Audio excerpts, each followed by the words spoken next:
Je vous présente nos invités. Ils sont tous là. Ils sont venus. François Gouillette, donc, qui a été ambassadeur de France à Abu Dhabi aux Émirats Arabes Unis de 2001 à 2005, qui est aujourd'hui ambassadeur en charge du processus de Barcelone, dont on a beaucoup parlé, le fameux processus de Barcelone dont nous parlerons aussi avec lui.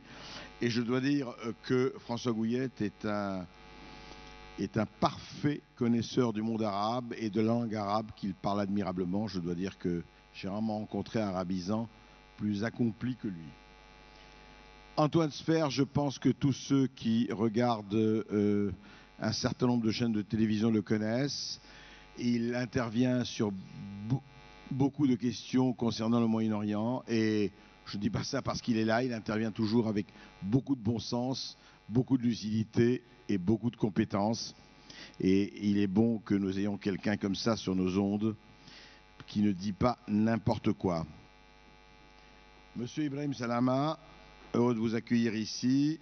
Vous êtes ambassadeur d'Égypte au Portugal actuellement, et puis vous avez dirigé en 2001 et 2003 le département juridique du ministère égyptien des Affaires étrangères et vous êtes membre de la sous-commission sur la promotion et la protection des droits de l'homme à Genève depuis 2003 et à la commission des droits de l'homme. Monsieur Salama, donc, qui va effectivement nous parler de son point de vue. Comme vous le savez, où va la Méditerranée? Quel avenir pour les Méditerranées?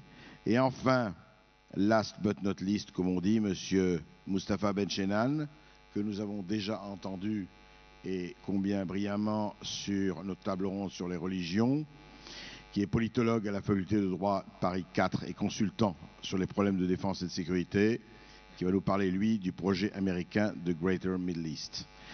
Juste un mot, deux de nos intervenants ou trois de nos intervenants sont obligés de quitter un peu avant la fin. Malheureusement, pour des raisons, vous savez, d'avion, ils s'en excusent et moi aussi pour eux. Alors commençons tout de suite. Et je voudrais vous demander, on a vraiment fait un tour, non pas complet, qui peut être exhaustif sur un sujet qui demanderait des jours et des jours de traitement. Mais enfin, aujourd'hui, où en sommes-nous? Et je voudrais demander peut-être à Antoine Sfer de faire un espèce de panorama, un tableau. Nous sommes presque en 2006, nous sommes à la fin de 2005. Et au fond, on a l'impression que chaque fois on se dit ah, l'an prochain ça ira mieux, j'ai pas dit l'an prochain à Jérusalem. Et on a l'impression que toutes ces questions du Moyen-Orient, de la Méditerranée reviennent récurrentes et répétitives. Et en fait, ce n'est pas vrai du tout, puisque beaucoup de choses ont changé. Alors, qu'est-ce qui a changé et surtout, qu'est-ce qui peut changer, Antoine Sfer? Je pense tout d'abord que il y a quelques années, on était focalisé sur le seul conflit israélo-palestinien, qui est un conflit nodal, incontestablement. Et que depuis, on a eu de petits conflits qui se sont multipliés dans cet espace arabe et moyen-oriental, et malheureusement avec une autre focalisation, c'est l'Irak. Le fait qu'il y ait 140 000 soldats américains en Irak a aussi, sans aucun doute, participé du changement qu'il a pu y avoir. Imaginez-vous quand même cette année 2005. On ne va quand même pas bouder son plaisir. On a voté en Palestine le 9 janvier et on a plutôt bien voté. On a voté peu ou prou d'une manière satisfaisante en Irak pour la première fois le 30 janvier, pour la deuxième fois le 15 octobre, et dans quelques jours, le 15 décembre, on aura droit au vote à des législatives qui seront quand même les premières importantes. Et ce qui est à observer durant ces législatives, c'est plutôt le taux de participation de la communauté sunnite en Irak. Et puis, on a voté surtout en mai dernier. Je ne sais pas si vous y attendiez, mais en tout cas, moi, je n'aurais pas rêvé qu'on vote en Arabie Saoudite. Enfin, c'est vrai, il y a eu 140 000 votants sur 4 millions d'inscrits, mais on nous a promis que en 2009, même les femmes voteraient en Arabie Saoudite. Ah, mon Dieu, on ne va vraiment pas bouder son plaisir là. Donc j'espère que ça fera... C'est une révolution, effectivement. Voilà, révolution à la fois culturelle, sociologique. Donc, il y a eu beaucoup de choses qui ont changé. Et puis, au Liban, là aussi, après une résignation de 30 ans, en moins de 2 mois, les troupes syriennes se sont retirées. Bon, laissant quelques avatars des services de renseignement, mais là aussi, on ne va quand même pas attendre des miracles à chaque fois. Mais c'est un miracle aussi. En tout cas, les Libanais n'espéraient pas. Et Jean-Paul Chanulo signalait très justement que les élections après le 14 mars, et les trahisons du 14 mars, ont renvoyé les extrêmes dans leur communauté. Hélas, c'est arrivé déjà dans les pays de l'Est après l'effondrement de l'Union soviétique. Il faut espérer que dans les prochains mois ou les prochaines années, le pendule revienne un peu au centre et qu'on écoute les gens qui pensent et qui raisonnent. Bon, mais en tout cas, il y a des choses qui changent énormément et qui sont en train de changer. J'en veux pour preuve aussi le dernier tremblement de terre que le Proche-Orient a connu avec l'initiative de Sharon. Quand même, l'homme de Sabra et Shatila est devenu l'homme du centre. C'est quand même pas peu. Le diabolisé qui devient Colombe. Bon, c'est un peu le même cheminement de Béguine, de Rabin, qui ont commencé Faucon. Mais il n'en reste pas moins que les choses, là aussi, changent. Je partage assez l'optimisme prudent de Jean-Paul Chanuolo, mais il n'en reste pas moins que les choses changent. Cela dit, et c'est un peu notre sujet, le monde arabe, l'espace arabe, est en pleine régression depuis une trentaine d'années. Il y a des raisons à la fois évidentes et objectives, d'où l'Occident n'est pas totalement exclu et innocent. N'oublions quand même pas l'alliance stratégique établie en 1957 sous la houlette des États-Unis entre le monde libre, comme on appelle l'Occident, donc là, les États-Unis, la France, la Grande-Bretagne, avec, dans ce monde arabe, rejetant Nasser, avec l'Arabie Saoudite, donc avec une lecture plutôt littéraliste du Coran et de l'islam. Et depuis, on a vu sonner le glas de la sécularisation des sociétés arabes et la réislamisation littéraliste de ces mêmes sociétés et la montée, donc, dès les années 60, de ce qu'on appelle aujourd'hui l'islamisme. Et puis les relations de ce monde arabe avec l'autre rive de la Méditerranée, que ce soit le Maghreb, le Proche-Orient, la vallée du Nil ou la péninsule arabique, ne se sont pas, je veux dire, vraiment arrangés à l'aune des espoirs que cela a pu susciter. Bien entendu, là aussi, nous attendions sans doute des miracles du partenariat euro-méditerranéen. Et les miracles n'ont pas eu lieu, en tout cas pas au rythme que l'on aurait souhaité. Parce que je crois qu'il y a un hiatus là aussi, on ne donne plus le sens au mot. Partenariat veut dire traitement d'égal à égal, ce qui n'est pas le cas. Ce qui n'est pas le cas, en tout cas d'un point de vue économique. Partenariat veut dire aussi qu'on parle de la même chose, ce qui n'est pas le cas non plus, ni d'un côté ni de l'autre de la Méditerranée. J'en veux pour preuve la perception que les pays arabes et du pourtour méditerranéen ont de l'Europe. Soyons aussi clairs là-dessus. Quand on est maghrébin, au mieux l'Europe c'est des guichets de subventions. Quand on est proche-oriental, levantin, comme on dit, et égyptien, l'Europe c'est avant tout, c'est un rêve certes, mais on voudrait que ce soit un partenaire politique.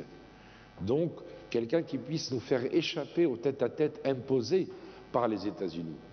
Et quand on est dans la péninsule arabique, c'est surtout au maximum un partenaire financier, économique et peut-être parfois contractuel, transactionnel, qui nous permettent là aussi d'échapper à des contrats imposés par les Américains. En gros, c'est cela. Du point de vue arabe, il n'y a pas encore d'Europe politique, il y a encore France, Inglaterra, Allemagne, Espagne, Italie, etc. Mais il n'y a pas... Europa, ils ne connaissent pas. L'Europe, c'est un concept encore abstrait. Et enfin, et j'en termine sur ce point-là, quand on parle partenariat, j'allais dire, soyons honnêtes, soyons francs, les Européens ont de la compassion et parfois ce terme exécrable de la tolérance vis-à-vis de l'autre rive de la Méditerranée. Tolérance. Tolero, verbe latin qui veut dire supporter. Qui êtes-vous pour me supporter? Et qui suis-je pour vous supporter? Nous n'en sommes pas encore à la reconnaissance de l'autre dans son altérité telle qu'en lui-même. Parce que si nous étions là, reconnaître l'autre, c'est déjà le connaître. Or, nous ne connaissons pas l'autre rive de la Méditerranée.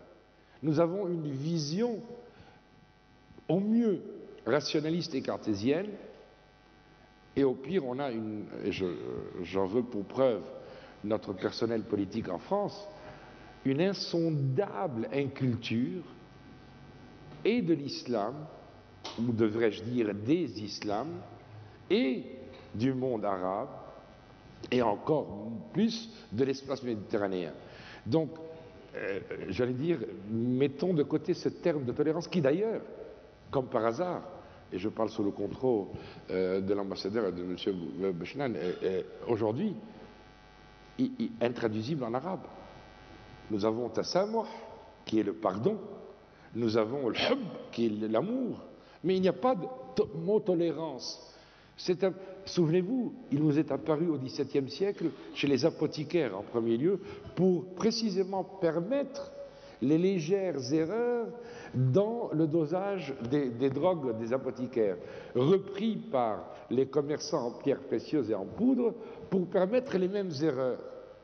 Et c'est devenu un mot aujourd'hui tellement galvaudé et dont on a fait un étendard pour exprimer tout simplement une passion qui ressemblerait peut-être dans un vocabulaire marxiste à du néo-impérialisme et dans un vocabulaire tout simplement de bon sens à un néocolonialisme. Mais la tolérance, cher Antoine, elle va dans les deux sens. Rappelez-vous, Claudel, la tolérance, il y a des maisons pour ça. On est tout à fait d'accord. Je vous rappelle simplement que dans les manifestations de rejet de l'Occident qu'on voit dans les sociétés arabes, il y a toujours une envie d'en faire également un modèle. Ça relève de la paranoïa, ça relève de la schizophrénie, j'en conviens. Attraction, fascination, répulsion. Mais bien entendu, comment voulez-vous qu'un Égyptien qui se considère le descendant de l'Empire pharaonique, qu'un Libanais qui nous casse les oreilles en me disant « mais nous sommes phéniciens », donc essaimant les comptoirs autour de la Méditerranée. Comment voulez-vous aujourd'hui que ces gens-là se disent « ce verre avec lequel je bois est fabriqué par l'étranger. Cette eau que je bois est sous licence étrangère. Ce livre que je lis est inspiré, bien entendu, par l'étranger d'un point de vue technologique. » Comment voulez-vous réagir? Toute cette descendance de laquelle on se réclame n'est plus aujourd'hui que virtuelle en 2005.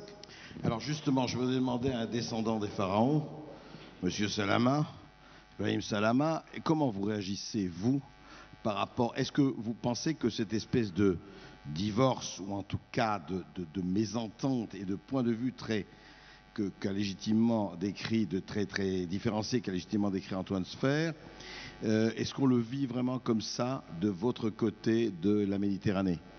Oui, tout à fait. Je crois qu'Antoine Sfer le décrit avec justesse, exactement. Et je vais le dire dans ma qualité personnelle. Je crois qu'un diplomate peut-être ne ment pas, mais il n'est pas payé pour dire toute la vérité. Donc c'est tout à fait en ma qualité personnelle que je dois commencer par dire qu'il a parfaitement raison. Je crois que, la Méditerranée va mal. Et deux, le fossé se croise. Et je crois qu'on le ressente. Il y a un certain rejet. D'abord, de notre côté de la rive méditerranéenne, je crois qu'on généralise. Nous, on dit l'Occident. les Occidentaux, l'équivalent en arabe al-gharbiyin, l'aganib. On ne dit pas français, on ne dit pas anglais, on ne dit pas américain, ce qui fait automatiquement que la faute des uns en Occident s'applique aux autres. Donc on prend tout, on fait l'amalgame, on généralise. Il est très difficile de s'attendre à ce que l'homme de la rue dans l'Orient si compliqué fasse la distinction qu'il fallait qu'il le fasse. Mais deuxièmement, je crois que je suis surtout frappé par la qualité et la profondeur de votre compréhension au niveau de l'élite européenne en général, mais surtout en France, français, de nos problèmes. Ça dépassait mes attentes, cet échange tout à fait passionnant. Mais en même temps, ce qui me frappe, c'est qu'il a très peu d'impact sur la classe politique et sur l'homme de la rue en Occident. Je ne vois pas la même compréhension, la même profondeur quand il s'agit de mes interactions avec les masses, les Occidentaux, que je vois dans plusieurs qualités. Deuxième contradiction, à mon avis, par rapport à cette richesse de compréhension, c'est que nous, de notre côté de la Méditerranée, nous n'avons pas la même compréhension de vous. Même notre élite. Et à mon avis, ça montre à quel point les échanges académiques et de la société civile n'ont pas été fructueux. Je crois que c'est notre faute à nous, parce qu'on n'a pas une société civile vibrante. Il faut vraiment aller la chercher pour avoir de l'impact, et ce n'est pas si évident que ça. Troisième contradiction, dans le cadre de me poser la question où va la Méditerranée et quels doivent être les pas suivants, c'est que malgré la prolifération, et l'ambassadeur François le connaît mieux que moi, la prolifération des échanges dans le cadre méditerranéen de Barcelone, ça reste encloisonné dans des niveaux très bureaucratiques. On fait plusieurs choses à la fois et ça a très d'impact sur les populations. Le plus qu'on parle langue de bois, et je crois que le sommet de Barcelone le prouve à quel point c'est une langue de bois réciproque, je dirais, mais je viendrai à cela dans un instant. La troisième et flagrante contradiction qui constitue, à mon avis, le cadre général de notre faillite réciproque, parce qu'il n'y a pas un échec qui est imputable à une seule partie d'un dialogue, la troisième contradiction, c'est qu'on mondialise les choses et on tribalise les hommes, et l'Europe participe à cela. Il y a un mur qui s'est effondré à Berlin, il y a un autre mur nord-sud qui est en train de se creuser, d'être bâti. Les problèmes de visa, le problème de l'immigration, etc. L'Europe a peur. L'Europe se retranche derrière ses frontières. L'Europe cherche des frontières. La question de la Turquie est un bon exemple. Je crois que vous avez peur. Et vous voulez la chose et son contraire. Vous voulez que le Sud s'ouvre. Et vous ouvrez pas. Je vais commencer tout d'abord par très vite dire ce que je reproche à nous-mêmes, juste en tant que titre comme ça. Bien, je ne suis pas perçu en tant que quelqu'un qui met tout le paquet sur les épaules des Occidentaux, mais je crois que je vais m'attarder, je vous dois ça, sur ce qu'un homme de la rue du Sud voit vos contradictions et pourquoi il vous rejette. Nous, enfin, je crois, je n'ai pas besoin de m'attarder, c'est le déficit démocratique et institutionnel, c'est l'absence d'interlocuteurs institutionnels et valables, l'ambassadeur Christian doit en souffrir tout le temps. C'est la faiblesse, je l'ai dit, de la société civile, c'est le fait qu'on n'a pas un dialogue sud-sud, au contraire on a une méfiance et des contradictions sud-sud extrêmes. Je crois aussi que nos tendances parlent à mille voix et on vous donne des messages très contradictoires, ne serait-ce que les islamistes par exemple. Quels islamistes? Quel islam? À quel saint se vouer? Si j'étais occidental, à mon avis, ce serait le désarroi le plus total. Je ne comprendrais pas du tout l'islam. Et nous, on cesse de vous dire il ne faut pas juger l'islam par les musulmans, il faut juger les musulmans par l'islam, comme si vous devriez être les savants de l'islam, alors que nous sommes ignorants nous-mêmes de ce que doit être l'islam. À mon avis, ce sont les traits généraux de nos propres faiblesses. Je ne veux pas m'attarder là, c'était juste pour vous dire que j'admets tout à fait notre partie de l'échec. Mais quand ça vient à vous, je crois que je mettrai l'accent sur le suivant. D'abord, très brièvement, je crois que la guerre contre le terrorisme a été très dévastatrice du point de vue culturel. Ça a creusé des mésententes et des malcompréhensions et ça a créé davantage de terrorisme, davantage de potentiels candidats à la martyre. On en a parlé ce matin. Là encore, peu importe qui pense quoi et qui décide quoi en Occident. Nous, on généralise. Pour nous, c'est les autres. Donc c'est un fait qui est là. Donc l'Irak, je crois que c'est un repli fondamental pour toute entente nord-sud des deux côtés de la Méditerranée. Je crois que ça nous a créé à tous des problèmes différents mais très compliqués qui s'enrichissent mutuellement. Mais quand je regarde l'Europe, même en tant que quelqu'un qui travaille dans le domaine du droit, je vois beaucoup de contradictions, je vois beaucoup de double emploi. Je fais simplement quelques exemples. on parle sur quoi a chopé le sommet de Barcelone, notamment sur l'immigration et sur le terrorisme. Sur l'immigration, je crois, quand j'ai dit essentiellement, ce sont les deux côtés qui reflètent la priorité européenne en général. Et ça a été perçu comme un certain égoïsme parce que le volet économique, etc., n'a pas eu la même priorité sur l'agenda du débat comme le Sud s'attendait. Mais sur le terrorisme, je crois, on a créé un faux problème et c'est un problème impossible à résoudre. Pour moi, en tant que juriste, le problème, je ne dirais pas que le terrorisme est un crime comme les autres, mais techniquement, c'est un crime avec des circonstances aggravées. Il faut surtout éviter de créer des termes et des conceptions qui deviennent politiquement utilisables et qui sèment davantage de confusion qu'elle ne donne des réponses. On a dit dans la session du matin que ça devient donc une façon de stigmatiser. Maintenant, on associe islam au terrorisme, on associe résistance au terrorisme. Et en fait, on crée des gens qui n'étaient pas des terroristes, mais qui veulent bien, n'est-ce pas, être sympathisants avec de telles façons de penser. Dans les négociations à New York pour établir une convention contre le terrorisme, je crois que la position occidentale en général est très difficile à défendre. Le problème de la distinction avec la résistance, vous ne voulez pas en entendre parler. Le problème des militaires. À mon avis, si on décrit certains actes comme des actes de terreur, dans n'importe quelle logique juridique objective, il faut admettre que quiconque les commet doit avoir les mêmes conséquences, doit avoir le même qualificatif. Alors que les militaires ou le terrorisme d'État, pour les Occidentaux, ils ne veulent pas entendre parler du tout que ça fasse partie de la Convention. Alors qu'on sait très bien, avec la technologie moderne, on peut être dévastateur, on peut s'aimer beaucoup plus de terreur qu'un individuel, qu'une organisation ne puisse le faire. Sur les droits de l'homme, à mon avis, toute la solution pour les réformes dans le monde arabe et dans le monde islamique passe par les droits de l'homme. Et pour moi, on réinvente la roue quand on essaye de mettre les mêmes idées qu'on a déjà dans le contexte onusien dans des autres accords. On affaiblit ce qu'on a comme mécanisme collectif, on affaiblit les Nations Unies et en même temps on donne à vos interlocuteurs du Sud la capacité de créer ingérence, de créer sélectivité, et alors que vous n'avez pas du tout besoin de ça. Donc, dans ce moment-là, malgré qu'on a besoin, n'est-ce pas, d'intensifier notre investissement diplomatique et politique collectif dans les Nations Unies, dans le système onusien des droits de l'homme, l'Europe a une position très très négative par rapport au protocole optionnel à la Convention des droits économiques, sociaux et culturels, par exemple, parce qu'ils ne veulent pas considérer que les droits économiques et sociaux sont des droits proprement dits. La justiciabilité de ces droits, je crois que c'est une faiblesse dans la conception occidentale des droits de la personne que de penser qu'il ne s'agit que de droits civils et politiques.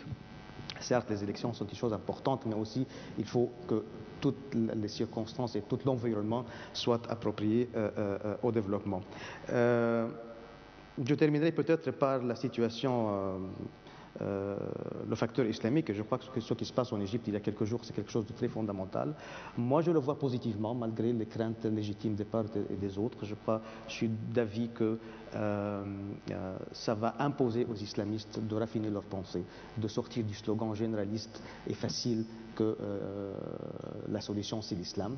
Ça va les contraindre à aller plus loin de ça. Et je crois que c'est un débat islamo-islamique, mais en même temps un débat qui intéresse davantage les Occidentaux. Chaque pas que vous faites sur le plan intérieur, je crois, pèse sur nous également. Donc il faut commencer à avoir un échange beaucoup plus franc dans ce domaine. Et je crois que je vais m'arrêter là pour donner peut-être un élan au débat. Tout à fait, merci monsieur Salama. Juste une question quand même, vous faites partie de la Commission des droits de l'homme de l'ONU. Vous dites qu'il n'y a pas que les droits de l'homme, effectivement, civils et politiques, mais enfin, quand on voit que cette commission est dirigée par la Libye, je n'ai rien particulièrement ou personnellement contre Kadhafi, mais est-il le parangon et le symbole des droits de l'homme tels qu'ils doivent s'appliquer un peu partout dans le monde? Vous dites qu'il faut s'en remettre à l'ONU. Mais est-ce que l'ONU, d'ailleurs un peu partout, a fait ce qu'elle avait à faire quand il s'agit d'intervenir? Et je dis ça depuis très longtemps. Je crois que c'est un faux problème parce que c'est un pur hasard qu'un pays comme la Libye a été sélectionné et ça n'a rien à faire avec le record de la Libye ou la politique de la Libye intérieurement. Je crois que ce sont les règles de jeu. Les élections peuvent emmener n'importe qui pour diriger un organe. Si on n'aime pas les règles de jeu, il faut les changer, mais il ne faut pas rejeter tout le jeu d'emblée. Et je crois que même les règles démocratiques nécessitent qu'on accepte la vie majoritaire. Je crois que c'est un bon exemple du double emploi occidental. Quand on demande les élections, il faut accepter d'avance ce que ça donne. Si on n'aime pas le record de la Libye, rien n'empêche qu'on critique la Libye dans la même commission présidée par la Libye d'ailleurs. Bien sûr, non, je parlais des résultats. Très bien, merci en tout cas. François Gouillette, monsieur l'ambassadeur, qui s'occupe du protocole de Lisbonne. Alors le protocole de Lisbonne... Ce n'est pas le protocole de Lisbonne, c'est le partenariat de Barcelone. Pardon, le partenariat de Barcelone. J'étais parti sur Lisbonne, je sais pourquoi. Parce que notre ami est ambassadeur à Lisbonne. Voilà, voilà.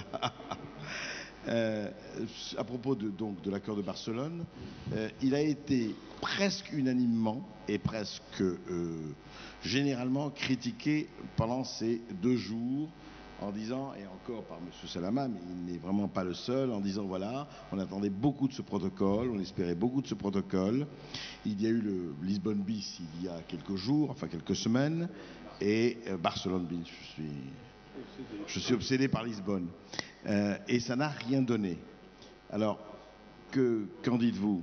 Écoutez, avant de répondre à votre question, je souhaiterais peut-être repartir de ce que disait tout à l'heure Antoine Sfer et qu'a prolongé avec beaucoup de brio et d'élégance mon excellent collègue égyptien. Vous verrez également que je tire moi-même des conclusions donc du sommet qui vient de se tenir, un peu différente de celle que mon collègue égyptien a lui-même tirée. Mais je voudrais repartir effectivement de ce que disait Antoine sur la perception par le Sud de ce partenariat euro-méditerranéen. Je crois qu'il y a beaucoup de griefs qui sont fondés, effectivement. Et d'ailleurs, il y a une image qui, moi, m'a séduite, qui a été formulée par un chercheur qui travaille sur ces questions depuis longtemps, qui est un acteur engagé du partenariat euro-méditerranéen, qui occupe des fonctions importantes à Aix-en-Provence, dans le cadre de la Maison méditerranéenne des sciences de l'homme, Thierry Fabre, qui vient de publier un ouvrage collectif. Et il explique qu'au fond, nous aurions grand intérêt, nous, Européens, à prendre une carte de la Méditerranée et à la retourner, et à nous mettre à la place des gens du Sud, et à essayer de percevoir, de comprendre la manière dont est ressentie par les populations du Sud, les États du Sud, nos partenaires du Sud, cette subordination, au fond, quasiment hiérarchique et dissymétrique entre un Nord qui décide, qui prescrit, et puis des pays du Sud qui exécutent, qui se mettent à niveau, qui tentent d'échapper aux contraintes qui pèsent sur elles. Et peut-être que cette simple inversion, l'espace d'un instant, nous permettrait de mieux comprendre aussi la nécessité d'une meilleure réciprocité entre Nord et Sud. En tout cas, c'est incontestablement dans la conception française du partenariat euro-méditerranéen, ce qui nous guide, c'est effectivement qu'il s'agit d'un partenariat multilatéral, contractuel, entre égaux. Et nous sommes très attachés, pour ce qui nous concerne, moi je ne puis parler que pour ce qui concerne la France, puisque je suis le coordinateur français du processus, nous sommes très attachés effectivement à ce partenariat entre égaux. Et ce n'est pas forcément effectivement une conception qui est unanimement partagée par tous, mais nous y tenons. Alors j'en viens maintenant au bilan. Effectivement, vous avez justement souligné, M. Berkoff, que la couverture médiatique du sommet de Barcelone a été uniment négative. Je crois que c'est excessif. Je crois que c'est excessif. Je crois que le bilan qui doit être tiré est beaucoup plus nuancé que cela, doit être beaucoup plus nuancé que cela. D'abord, premier constat, le sommet de Barcelone, c'était un événement qui n'en était pas un, puisque c'est vrai que c'est le premier sommet des chefs d'État et de gouvernement des 35 pays partenaires, puisqu'auparavant, ils ne s'étaient jamais réunis qu'au niveau des ministres des Affaires étrangères, mais c'était une réunion qui était au fond destinée à marquer un anniversaire. Un anniversaire de 10 ans. Qu'est-ce que c'est que 10 ans à l'échelle de l'histoire? C'est tout de même bien peu. Regardons le temps qu'a pris la construction européenne pour, je dirais, progressivement esquisser, je dirais, des pistes d'un développement qui n'est d'ailleurs pas achevé et qui est pour l'instant d'ailleurs problématique. C'est très court à l'échelle de l'histoire. De surcroît, les promoteurs du partenariat de Barcelone, qui a été lancé en 1995, n'ont jamais considéré que celui-ci était une panacée, ni pour régler le problème du Moyen-Orient, ni pour régler les problèmes de sous-développement au Sud. Le partenariat de Barcelone, c'est une enceinte où siègent ensemble 35 pays, aujourd'hui 25 États de l'Union européenne, 10 États du sud de la Méditerranée, des pays arabes méditerranéens, Israël et la Turquie, qui d'ailleurs a rejoint une catégorie aujourd'hui un peu différente, qui est celle des candidats à l'adhésion. Malte était également dans cette catégorie il y a 10 ans. Quelles étaient les ambitions de Barcelone? Eh bien, les ambitions de Barcelone, c'était tout d'abord de réaffirmer la validité de ce partenariat, de cette enceinte euro-méditerranéenne, qui est tout de même la seule où Israéliens et Arabes non seulement siègent ensemble, puisqu'ils siègent aussi ensemble aux Nations Unies, même s'ils s'ignorent, mais travaillent ensemble. Alors, ils travaillent dans des conditions qui ne sont pas toujours faciles.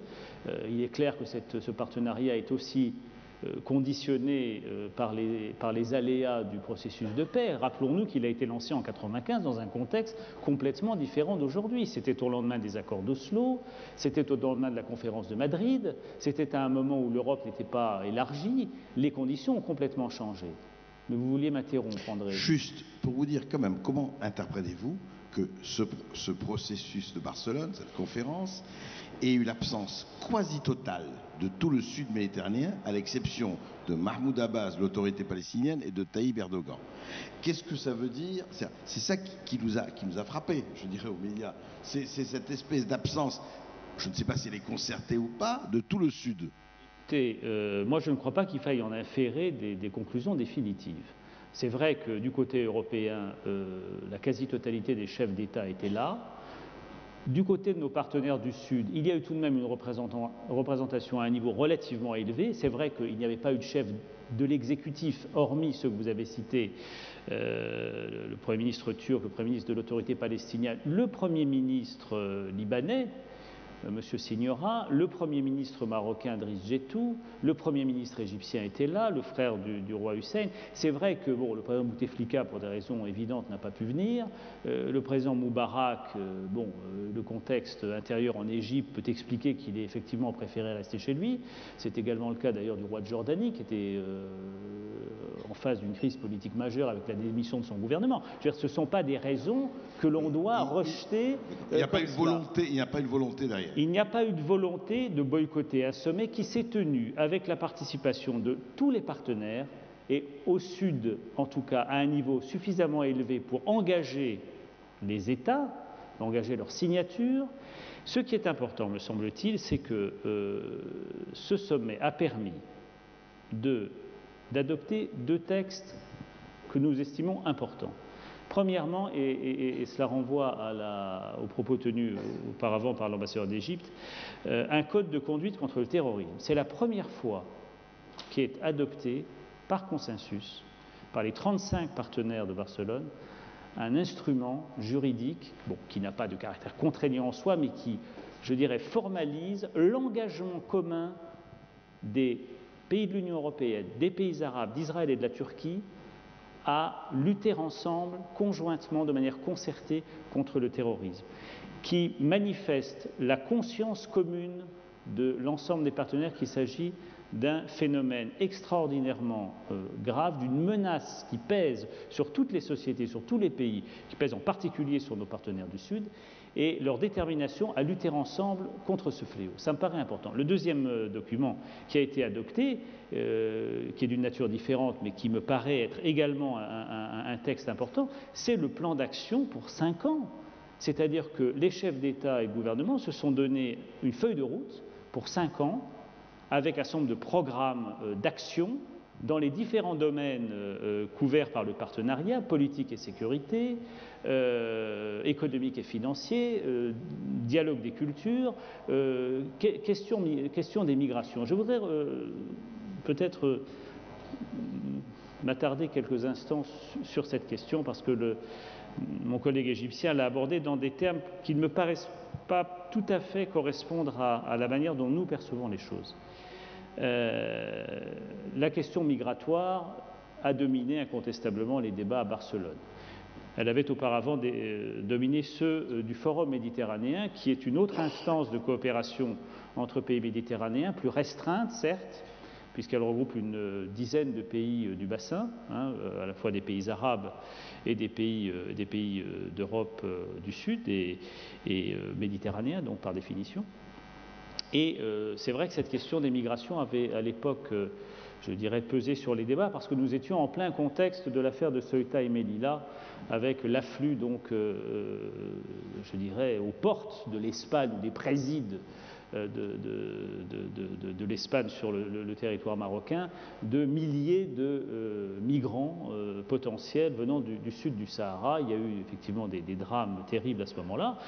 Il y a eu aussi au même moment d'ailleurs un afflux par la mer, mais ça a été moins couvert par les médias, de migrants illégaux ou irréguliers venant d'Afrique par la mer vers l'île de Malte, et les Maltais étaient extrêmement préoccupés. Bon, donc incontestablement ce thème a dominé les débats, il a dominé aussi la préparation de Barcelone, du sommet, et ça a été un sujet de discussion effectivement intense avec nos partenaires. Alors, ce qu'il y a de nouveau dans la perception que nous avons ensemble de cette question majeure, dont on sait qu'elle va, je dirais, déterminer aussi très largement les rapports entre les pays du Sud et du Nord de la Méditerranée dans les années et probablement les décennies à venir, c'est que nous avons, il me semble, progressé de manière importante et significative dans le sens d'une approche globale de ces phénomènes. Et à cet égard, mais là la presse peut-être n'y a pas accordé une importance aussi grande qu'au sommet de Barcelone, mais c'est compréhensible. Il y a eu début novembre à Toulouse une réunion des ministres des Affaires étrangères des pays du sud de l'Europe. C'est une initiative conjointe du ministre des Affaires étrangères français, Philippe Douste-Blazy, et de Gianfranco Fini, son homologue italien, qui avaient souhaité se réunir quelques semaines avant Barcelone pour en quelque sorte réfléchir ensemble, entre Européens du Sud, et seulement entre Européens du Sud, à ce que pourrait être une nouvelle politique, je dirais, plus imaginative, plus aux prises avec les réalités du phénomène migratoire, avant le sommet de Barcelone, pour peut-être formuler au fond une position commune sur ces questions. Et des débats qui se sont déroulés à Toulouse, est effectivement sorti un consensus pour estimer que désormais, nous devions avoir une approche globale, dynamique du phénomène migratoire, qui ne soit pas une approche exclusivement sécuritaire, mais qui inclut à la fois les préoccupations légitimes des pays de la rive nord en termes de lutte contre l'immigration irrégulière. Il faut absolument renforcer les mesures de lutte contre l'immigration clandestine. Il faut traquer les filières de clandestins, le trafic d'êtres humains. Il faut une meilleure mise en œuvre des accords de réadmission qui permettent effectivement aux pays où ces malheureux arrivent de les faire réadmettre dans leur pays d'origine ou bien par l'intermédiaire des pays par lesquels ils ont transité. Ça, c'est une chose. Mais dans le même temps, il nous paraît indispensable de définir une approche, je dirais, qui inclut les préoccupations non moins légitimes des pays du Sud en termes d'intégration des migrants légaux, de respect des droits des migrants, et puis surtout qui fasse droit à cette priorité que maintenant chacun reconnaît d'une véritable politique de co-développement avec le Sud. Et je crois que ce mot, qui a été un peu galvaudé, aujourd'hui chacun s'accorde à estimer qu'il représente incontestablement le principe de base de toute politique de gestion des flux migratoires. Le co-développement, ça veut dire quoi? Ça veut dire travailler avec les pays du Sud, les pays sources de l'immigration, pour, dans toute la mesure du possible, fixer les populations chez elles, par des projets de développement basés sur le microcrédit, la microfinance, génératrice d'emplois.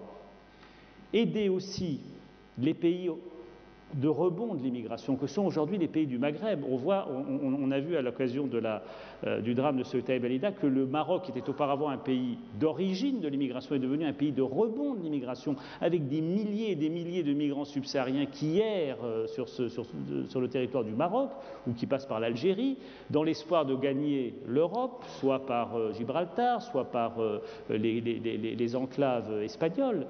Bon, il faut aider ces pays à je dirais, parfaire leur dispositif de lutte contre l'immigration irrégulière en renforçant des contrôles aux frontières entre le Maghreb et l'Afrique subsaharienne. Donc il doit y avoir, je dirais, au fond, un double dispositif, un dispositif vraiment, je dirais, d'aspiration, disons-le, répressive, et également un dispositif qui soit inspiré par des considérations plus positives. Vigilance, éco-développement. Absolument. Faut dire ça. Très bien, merci François Gouillette. Je voudrais demander à Moustapha Benchenan, si vous... Oui, vous pouvez l'applaudir, hein. N'hésitez pas. N'hésitez pas. Moustapha Benchenan, avant de parler peut-être du projet américain du Greater Middle East, puisque là on a parlé des différentes formes de partenariat avec nos amis, est-ce que vous voulez commenter ce qui a été dit là? Est-ce que vous voulez réagir par rapport à cela? Moi je suis d'accord pour dire qu'il ne faut pas enterrer le processus de Barcelone, parce que nous n'avons pas le choix. Et j'en parlerai dans ma conclusion, parce que je compte l'évoquer. Alors allez-y sur le plan Bush ou le plan américain du Grand Moyen-Orient. Alors de quoi s'agit-il? Il s'agit pour les Américains de considérer qu'il y a un monde musulman qui va de Nouakchott à Kaboul. Et ils considèrent cette immense zone géopolitique comme un ensemble, comme un tout. Ça, c'est le premier point de l'approche américaine. Deuxième point de cette approche américaine, cela consiste à dire ce monde musulman est plongé dans l'immobilisme et le statu quo, et c'est l'absence de démocratie dans ce monde musulman qui explique principalement le terrorisme. Donc, selon les Américains, il suffirait de démocratiser ce monde musulman de Nouakchott à Kaboul pour que tous les problèmes soient résolus, et en particulier le problème du terrorisme. Donc voilà, pour l'essentiel, l'approche américaine. L'instrument de ce grand Moyen-Orient, l'instrument pour réaliser ce projet, c'est essentiellement l'OTAN. Et à l'intérieur de l'OTAN, ce que l'on appelle le dialogue méditerranéen de l'OTAN. Alors qu'est-ce que c'est que le dialogue méditerranéen de l'OTAN? C'est une initiative américaine prise en compte par tous les membres de l'OTAN, consistant à proposer à un certain nombre de pays du Sud de participer à des activités proposées par l'OTAN à ces mêmes pays. Qui sont ces pays? La Mauritanie, le Maroc, l'Algérie qui a rejoint le dialogue méditerranéen de l'OTAN en 2002, la Tunisie, l'Égypte, la Jordanie et Israël. Donc l'OTAN a élaboré une liste d'activités et c'est un petit peu à la carte. Chaque pays choisit, dans le cadre du dialogue méditerranéen de l'OTAN, les activités auxquelles il veut participer. Et donc les Américains, dans le cadre de ce projet du Grand Moyen-Orient, voulaient élargir le dialogue méditerranéen pour y associer des pays non méditerranéens mais néanmoins musulmans, y compris des pays comme le Pakistan. Alors, comment je vois, comment j'analyse ce projet? Je vais vous le dire à travers 3 idées. La première est que les prémices de ce projet sont erronées. La deuxième idée, c'est que le concept même de Grand Moyen-Orient manque de pertinence. Et la troisième idée, c'est que ce projet risque fort d'être contre-productif. D'abord, les prémices sont erronées. Pourquoi? Est-ce que véritablement ce que l'on appelle le monde musulman est plongé dans le statu quo et l'immobilisme? Moi, je ne le pense pas.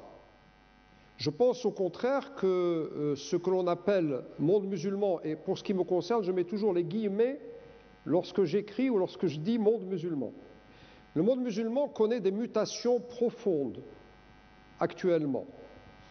Et la plupart des pays, en particulier les pays du sud de la Méditerranée, sont dans une séquence historique particulière que je pourrais désigner comme étant une phase de transition. Et cette phase de transition est caractérisée par d'immenses contradictions. Et non seulement ce monde musulman et en particulier les pays du sud de la Méditerranée ne sont pas plongés dans l'immobilisme, mais certains pensent même que les choses vont trop vite. Et je pense en particulier aux islamistes, qui pensent que les choses bougent tellement et tellement vite que cela entraîne à leurs yeux une occidentalisation contre laquelle ils veulent lutter, et cela par tous les moyens. Vous allez dans un pays comme l'Algérie, c'est extraordinaire les mutations qui s'y sont produites depuis la fin des années 80. On est passé du régime de parti unique à l'apprentissage du pluripartisme, à une presse pluraliste, et quand on lit cette presse aussi bien en arabe qu'en français, on est tout à fait saisi par la virulence, la liberté de ton utilisée par les journalistes quand ils critiquent la politique du régime. Et cela sans conséquence pour ces mêmes journalistes. Donc globalement et à des degrés variables, les choses bougent, et on vous a rappelé tout à l'heure que même en Arabie, on parle d'élections. Quand on imagine ce qu'était le régime de l'Arabie saoudite, avec ses fondements conservateurs, archaïques, aujourd'hui on vous parle d'élections, c'est une véritable révolution. Donc, prémisse erronée parce que c'est tout le contraire de l'immobilisme, même si, pour quelqu'un qui roule dans un TGV, celui qu'il regarde sur un vélomoteur roulant sur une route, à ses yeux, il est immobile. Mais il n'est pas immobile, simplement il ne va pas aussi vite que lui. Par ailleurs, la question de la démocratie, sur laquelle je reviendrai tout à l'heure, pour les Américains, la solution est dans la démocratie. Il n'y a qu'à démocratiser et tous les problèmes seront résolus. Alors s'il est vrai que la tyrannie ne résout aucun problème, la démocratie à elle seule ne résout pas tous les problèmes. Car les problèmes ont d'autres causes et ils sont d'une autre nature. Pourquoi? Parce que la démocratie est une culture. La démocratie ne se décrète pas. Ce n'est pas un produit d'import-export. La démocratie nécessite un long processus d'apprentissage. Et je peux vous apporter mon témoignage puisque j'ai été observateur international dans un certain nombre de pays africains lorsqu'il s'est agi de les démocratiser. Et je peux vous dire qu'en voulant imposer de l'extérieur la démocratie, on a à certains égards aggravé la situation intérieure de ces pays, car ils n'avaient pas encore acquis la culture démocratique. Alors cela ne veut pas dire qu'il faudra aux pays du Sud autant de siècles qu'il en a fallu à l'Occident, à l'Europe en particulier, pour devenir démocratique. Parce qu'aujourd'hui, pour un certain nombre de raisons, notamment ce que l'on appelle le village planétaire, il y a une accélération de l'histoire. Deuxième idée sur ce projet de Grand Moyen-Orient, c'est un concept qui manque de pertinence. Pourquoi? Parce que ce que l'on présente comme un monolithe, ce monde musulman allant de Nouakchott à Kaboul, est caractérisé en réalité par une immense fragmentation. En réalité, le monde musulman, comme le monde arabe, n'existe pas. Si l'on entend par monde musulman au monde arabe un bloc monolithique, ce n'est pas le cas, c'est tout à fait le contraire. Et ce qui caractérise pour l'essentiel le monde, entre guillemets, musulman, c'est sa fragmentation et son immense division. D'autre part, ce qui caractérise ce prétendu monde musulman, c'est sa diversité. Il y a de très fortes spécificités maghrébines, il y a des spécificités du Proche-Orient, et même au Proche-Orient, l'Égypte n'est pas le Koweït. Et si l'on considère le Proche-Orient par rapport au Pakistan et à l'Afghanistan, c'est un autre monde.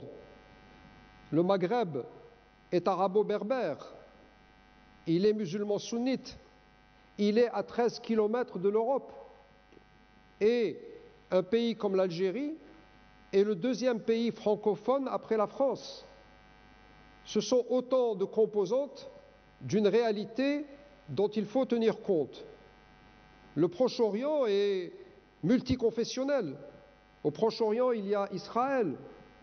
Donc, mettre tous ces pays et tous ces peuples dans un tout, c'est méconnaître la réalité dans sa complexité et sa diversité. Enfin, c'est un projet qui risquait ou qui risquerait d'être contre-productif. Pourquoi? Parce qu'il a suscité l'inquiétude. L'inquiétude des pays, en tous les cas des régimes du Sud, qui ont pris peur et qui ont imaginé qu'il pouvait leur arriver ce qui est arrivé en Irak. C'est-à-dire qu'ils imaginaient que les Américains pourraient tout à fait faire la guerre pour imposer la démocratie. Or, il faut dire que tous ces États et tous ces régimes des pays du sud de la Méditerranée sont aujourd'hui pro-occidentaux. Et tous, aujourd'hui, je parle des pays du sud de la Méditerranée, sont soucieux de combattre l'islamisme et le terrorisme. C'est la raison pour laquelle je n'ai pas très bien compris pourquoi, à Barcelone, le mois dernier, on a achoppé sur la question de la lutte contre le terrorisme. Car dans la réalité, aucun de ces régimes en place n'est réticent dans le combat contre le terrorisme, et leurs services spécialisés collaborent étroitement avec les services spécialisés, avec leurs homologues des pays européens. Ils sont tous placés sous cette menace. Donc, ce projet a inquiété les États du Sud, mais il a inquiété aussi les pays européens, qui ont eu quelques craintes de voir les Américains vouloir les engager dans une espèce de nouvelle croisade, mais cette fois-ci en faveur de la démocratie dans l'ensemble du monde musulman. Et on a craint une nouvelle crise transatlantique à l'image de celle qui a existé lors de la crise États-Unis-Irak. Enfin, ce projet, et je terminerai, risque d'être contre-productif. Pourquoi? Parce que, compte tenu de la situation économique et sociale de la plupart des pays du Sud, si demain on organisait des élections réellement démocratiques, pluralistes, transparentes, etc., etc., nous risquerions d'avoir le résultat inverse de celui que nous souhaitons. C'est-à-dire que nous risquons fort bien d'avoir une situation à l'algérienne, à savoir des islamistes ennemis de la démocratie qui utiliseraient la démocratie pour étouffer la démocratie. Et le Front islamique du salut en Algérie l'annonçait publiquement. Il n'a pas caché ses desseins. En conclusion, je dirais que les Américains ont quelque peu mis de l'eau dans leur vin, dans la mesure où Bush, face à ses inquiétudes, mais aussi face à ses oppositions, tant en Europe que dans les pays du Sud, a atténué son propos, a nuancé son projet. Et à plusieurs reprises, il a dit qu'il était d'accord pour ne pas imposer la démocratie de l'extérieur, qu'il était d'accord pour que la démocratie vienne des peuples eux-mêmes et qu'à la demande, les États-Unis et l'OTAN accompagneraient le processus. Simplement, pour ce qui me concerne, et deux mots, je ne suis pas de ceux qui s'opposent systématiquement aux États-Unis, quoi que ces États-Unis proposent. Lorsque les États-Unis proposent des choses raisonnables, et lorsque leurs intérêts et les nôtres convergent, eh bien, faisons des choses ensemble. En même temps, je disais, l'Europe est à 13 km du Maghreb, le Maghreb est à 13 km de l'Europe. Cela a des implications, cela a des conséquences. Si le Sud va mal, et c'est le cas, le Nord ne peut pas aller bien. Et ce que je souhaite, c'est que, étant passé de la coopération au partenariat, il serait grand temps de passer du partenariat à une stratégie de développement solidaire. Car que nous le voulions ou non, et c'est la réalité de notre région, nous avons des intérêts objectifs communs. Pour le Maghreb, l'Europe peut être une chance. Et pour le Proche-Orient, dans un contexte de paix, Israël peut être une chance. Il est absolument urgent de prendre conscience de ces solidarités objectives et de les traduire en politique et en projets concrets. Merci, M. Benchenan.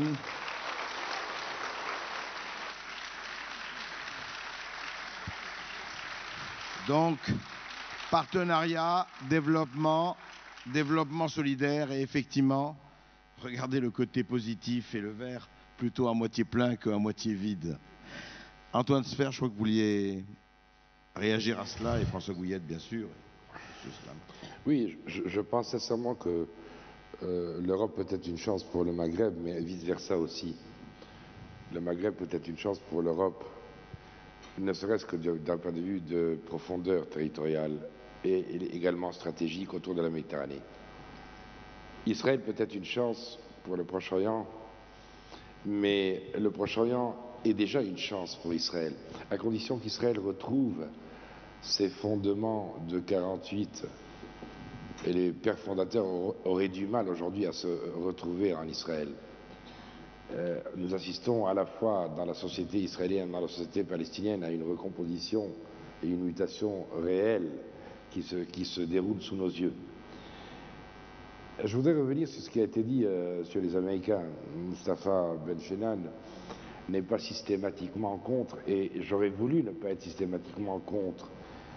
Mais à chaque fois que je me penche sur les projets américains concernant notre région, le Proche et le Moyen-Orient, le Maghreb et la vallée du Nil, je n'ai pas encore vu depuis une quarantaine d'années quelque chose de vraiment raisonnable. Ce qui me rappelle d'ailleurs la phrase de Clémenceau dans les années 20, le peuple américain est le seul peuple au monde qui soit passé de la préhistoire à la décadence sans jamais connaître la civilisation. Était-il vraiment excessif? Ce que je constate, c'est que les Américains ont certainement ont le souci de leurs propres intérêts, ce qui est d'ailleurs de bonne guerre et c'est normal. Mais ce que je déplore, c'est que dans toutes leurs initiatives, ils ont mis de côté et ils ne veulent pas tenir compte de la dimension à la fois culturelle, sociologique des pays qu'ils abordent. Ce n'est pas vrai qu'ils ne connaissent pas le Moyen-Orient, ils le connaissent bien. Ce n'est pas vrai qu'ils ne connaissent pas l'Afrique du Nord, ils connaissent bien. Mais délibérément, depuis les années 50, ils mettent de côté quasiment la dimension socio-culturelle de cette région-là. Et c'est là où je rejoins totalement ce qui vient d'être dit par Mustapha Benchenan, c'est que nous avons besoin l'un de l'autre autour de cette Méditerranée.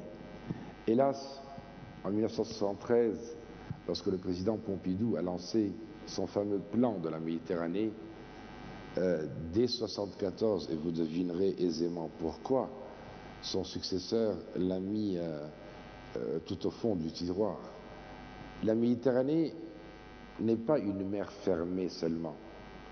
c'est aujourd'hui, d'un point de vue stratégique, et je parle sous le contrôle du général Masson, une véritable richesse pour tous les pays du pourtour méditerranéen. Nous avons besoin l'un de l'autre, et comme dit le proverbe libanais, Illa wahda ma btzaif, une main seule n'applaudit jamais. Et jusqu'à maintenant, dans les pays du Sud, on veut se persuader que les mains applaudissent toutes seules, et dans les pays du Nord, on veut absolument nous dire comment une main pourrait applaudir toute seule. Ce n'est pas possible. Il faut qu'on se décide une bonne fois pour toutes. Ou nous voulons manger le raisin, ou nous voulons tuer le gardien. Si nous voulons manger le raisin, il faut réellement une coopération totale. Or, c'est vrai que sur le plan du renseignement, c'est vrai que sur le plan des services, il y a une coopération, mais il y a une coopération parcellaire. On n'a pas assez confiance l'un dans l'autre pour tout livrer, pour tout mettre sur la table. Vous me direz, c'est pas possible, c'est utopique. Oui, c'est utopique, sauf que, à force de ne pas coopérer totalement, nous tous, qui avons notre maison en verre, il faudrait arrêter que nous lancions des pierres. Parce que sinon, c'est toute la maison qui s'écroule. Et on ne se rend pas compte que d'un côté, on veut mondialiser, et de l'autre, on se referme sur soi. Je prends l'exemple du terme de démocratie. Là aussi, quelle hypocrisie. Démocratie, le gouvernement du peuple, par le peuple, pour le peuple. Déjà, commençons à balayer devant notre porte. Est-ce que c'est vrai en France? Est-ce que c'est vrai dans nos pays européens? Nous avons réduit la démocratie au seul suffrage universel. Mais à ce moment-là, pardonnez-moi, l'Iran est un pays parfaitement démocratique. Avant, du temps où nous étions fascinés par le Shah, il n'y avait pas d'élection. Mais nous allions à Persépolis parader avec lui. Aujourd'hui, depuis Khomeini et ses excès, il y a eu 27 élections directes au suffrage universel. Cela suffit-il pour en faire un pays démocratique? Nous savons bien que non. Antoine, est-ce que la France serait aussi démocratique que l'Arabie Saoudite? C'est ça ce que... Alors c'est une question de degré, mon cher André? Non. C'est une question de degré? Non, le critère de la démocratie n'est pas seulement les élections au suffrage universel. Voilà, c'est pour ça que je voulais le dire. Tu sais très bien que je préfère, j'ai choisi de vivre en France et Dieu sait que je suis heureux d'y vivre et d'y exercer. Mais faisons attention aux mots, c'est tout ce que je dis. Je dis simplement que quand on parle quand on réduit la démocratie au suffrage universel, nous sommes obligés de tenir compte de certaines situations qui sont aberrantes, comme en Iran. Je reviens là-dessus. En Iran aujourd'hui, certains étudiants, comme les étudiants Baha'i, qui ont eu le courage de se dire Baha'i, n'ont pas accès à l'université, ou du moins on les inscrit d'une manière arbitraire en tant que musulmans. Donc ça va à l'encontre même à la fois des droits de l'homme auxquels faisait allusion Moustapha Bechna et bien entendu à la démocratie telle que nous l'entendons et qui est globale et non pas du tout un saucisson qu'on découpe. J'en termine parce que je vais être obligé de quitter. Je crois qu'il y a une chose qui est importante. Le grand Moyen-Orient aujourd'hui est un projet qui nous pend toujours au nez. Il est bien entendu que nos sociétés arabes sont dans un tel état que nous avons besoin. Moustapha Benchenan avait raison de souligner le pluralisme de la presse algérienne, mais il sait très bien aussi que depuis un certain temps, Bouteflika est en train de verrouiller, mais indirectement, c'est-à-dire en mettant la main sur le papier qui sert à la presse, en faisant payer les journaux le prix fort, le papier au prix fort, etc. Il y a toujours des moyens. Aujourd'hui, nous avons besoin les uns des autres à l'intérieur de ce Sud. Donc, ce que je voudrais personnellement, ce que j'aimerais, ce que je souhaiterais, et c'est de l'utopisme sans doute, c'est que déjà l'Europe ou les pays européens nous aident et nous obligent en quelque sorte, comme dans le sommet 5+5, en quelque sorte à réapprendre à nous parler entre Arabes, entre le Maghreb et le Mashrek, entre le Moyen-Orient et la vallée du Nil. Parce que non seulement on ne sait plus nous parler, mais entre nous-mêmes. Mais on se rejette. Écoutez les gens, les Levantins, parler des Maghrébins. Écoutez les Levantins et les Maghrébins parler des gens du Golfe. C'est à se faire dresser les cheveux sur la tête et à alerter sans aucun doute toutes les fédérations des droits de l'homme et la LICRA et le MRAP réunis. Mais il faut aussi constater aujourd'hui qu'au sein même de ce Sud, on ne s'aime pas. Et à partir du moment où on le constate, on peut au moins traiter la maladie. En tout cas, c'est un bon diagnostic. Merci. Merci Antoine.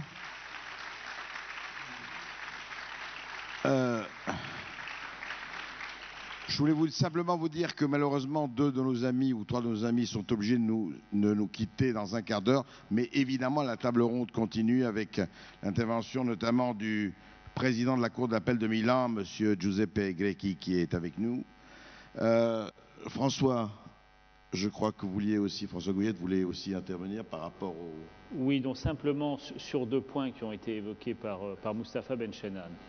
Le premier concerne donc le projet de Grand Moyen-Orient dont Antoine Sfer a également parlé. Moustapha, tu as justement relevé que les Américains avaient au fond mis un peu d'eau dans leur vin ces derniers temps et ravalé en tout cas leurs ambitions initiales. Je crois sans fausse modestie pouvoir dire que la France n'y est pas pour rien. Parce que nous avions nous-mêmes effectivement mis en garde les Américains contre une vision trop impérieuse, pour ne pas dire autre chose, de leur projet qui nous paraissait excessivement prescriptif et qui ne mettait pas suffisamment l'accent à notre sens sur la nécessaire appropriation par les sociétés et les États des pays du Sud des outils et même de la volonté de réforme. La volonté de réforme doit venir de l'intérieur. Je crois que les Américains ont fini par l'admettre. Et de toute manière, le principe de réalité s'est heurté à leur volontarisme. On l'a vu encore récemment à Bahreïn. Une réunion s'est tenue à Manama, dont la presse a peu parlé. Elle s'est tenue exactement 2 semaines avant le sommet de Barcelone. C'était une conférence ministérielle organisée sous l'égide du G8 dans le cadre du projet américain de Broader Middle East and North Africa, de promotion de la réforme dans le monde arabe, axé d'ailleurs en l'occurrence sur l'éducation, et les Américains se sont heurtés à une résistance assez considérable de la part de pays qui ne passent pas pour être particulièrement hostiles aux États-Unis, sans citer le pays dont un de nos amis est ici le représentant. Je parlerai du Qatar. Même le Qatar, pays du Golfe où stationnent des troupes américaines, s'est trouvé dans une position, je dirais, de très forte opposition ou réticence, en tout cas par rapport à certaines volontés américaines. Donc ça, je crois qu'effectivement, nous avons eu de ce point de vue, je crois, on fait œuvre utile en matière de pédagogie. S'agissant du terrorisme, puisque Moustapha a également évoqué ce point en s'étonnant qu'au fond la négociation est achoppée sur le terrorisme. Ce n'est pas tout à fait exact. En réalité, ce qui s'est passé, c'est que dans le cadre de la négociation de ce fameux code de conduite méditerranéen qui nous paraissait être un instrument important, et j'ai expliqué pourquoi. Il y a eu de la part des États arabes à un certain stade de la négociation la volonté d'introduire cette fameuse distinction entre droit à la résistance et terrorisme, distinguer le terrorisme du droit à la résistance contre l'occupation.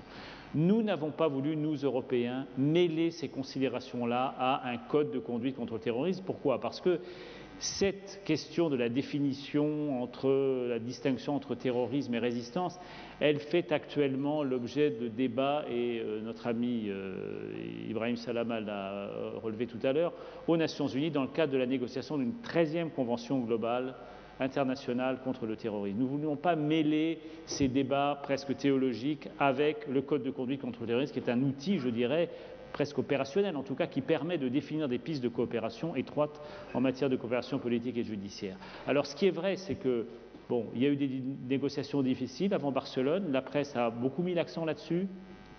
Il y a eu effectivement la question la reconnaissance du droit à la résistance. Israël s'y est opposé, les Arabes y tenaient.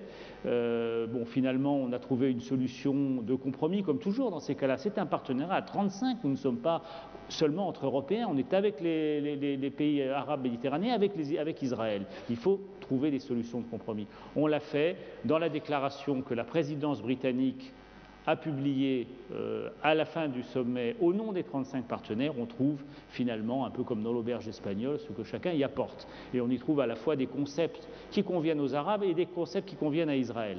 C'est vrai qu'Israël n'a pas souhaité, pour des raisons qui tiennent à la crise politique israélienne actuelle, lors du sommet de Barcelone, je dirais, concéder ce qu'elle avait pu concéder à Luxembourg 6 mois auparavant, lors d'une réunion des ministres des Affaires étrangères des 35, à l'issue de laquelle, pour la première fois, des conclusions par consensus avaient été adoptées et qui énonçaient un certain nombre de principes de règlement du conflit israélo-arabe et plus particulièrement israélo-palestinien, avec les références traditionnelles aux résolutions du Conseil de sécurité, aux principes de la conférence de Madrid, à l'échange des territoires contre la paix, et même d'ailleurs une référence positive à l'initiative arabe de Beyrouth qui, pour la première fois, reconnaissait. Bon, pour des raisons de politique intérieure, ça n'a pas été possible, et au durcissement des uns a naturellement répondu le raidissement des autres. Il y a eu d'autres sujets sur lesquels les discussions ont porté et ont été difficiles.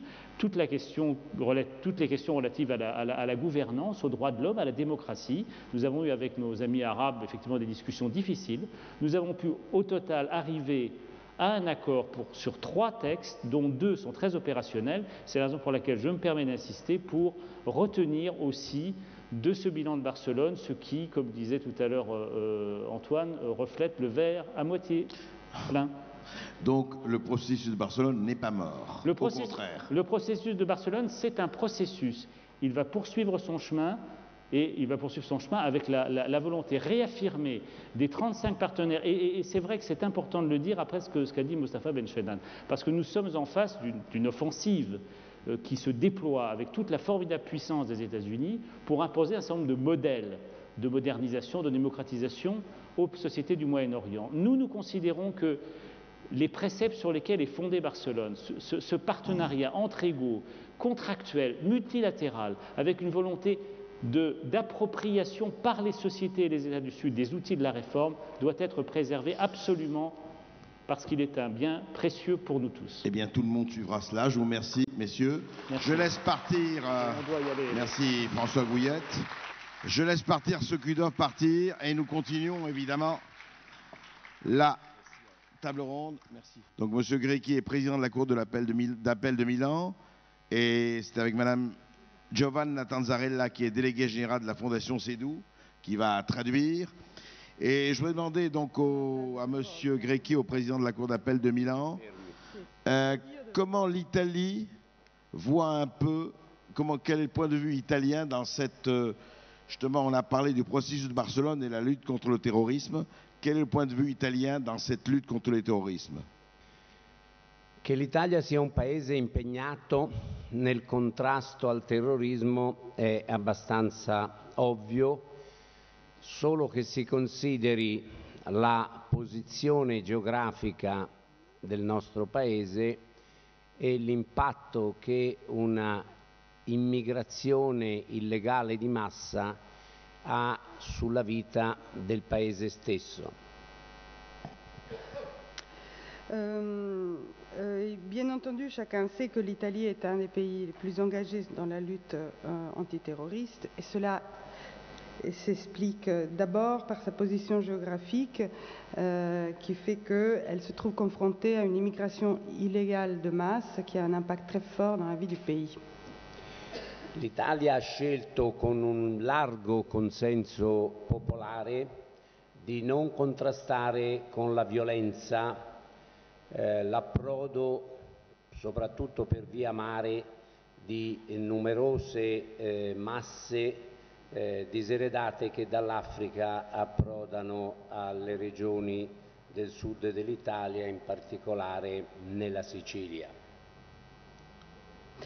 L'Italie a choisi de ne pas repousser avec violence l'arrivée massive via la mer Méditerranée des immigrants clandestins qui abordent les côtes italiennes à partir notamment de l'Afrique. Quindi la Guardia Costiera, la Guardia di Finanza, i Carabinieri, la Polizia sono più che altro organizzazioni di assistenza, cioè assistono gli immigrati clandestini quando si trovano in difficoltà nel piccolo braccio di mare che separa l'Africa, soprattutto alla Sicilia. Et donc les autorités italiennes, dans toutes ces branches, les forces de police, jouent surtout un rôle dans l'assistance à ces bateaux qui mènent les immigrés vers les côtes italiennes lorsqu'ils se trouvent en difficulté. È però provato che questa larga affluenza di questi diseredati, accanto a tante persone, donne, bambini che hanno solo bisogno di aiuto, è uno strumento abbastanza privilegiato per fare accedere nel Paese in modo abbastanza incontrollato persone che poi si dedicano ad attività, se non di terrorismo, quantomeno di préparazione ad atti di terrorismo. L'Italie est néanmoins consciente que ce flux humains qui abordent les côtes italiennes par la mer favorise l'arrivée également dans notre pays et en Europe de personnes qui sont, elles, plutôt liées à des activités de type criminel proches du terrorisme. Da qui un grande impegno delle forze di polizia e delle procure della Repubblica del Paese di contrasto per le attività preparatorie del terrorismo.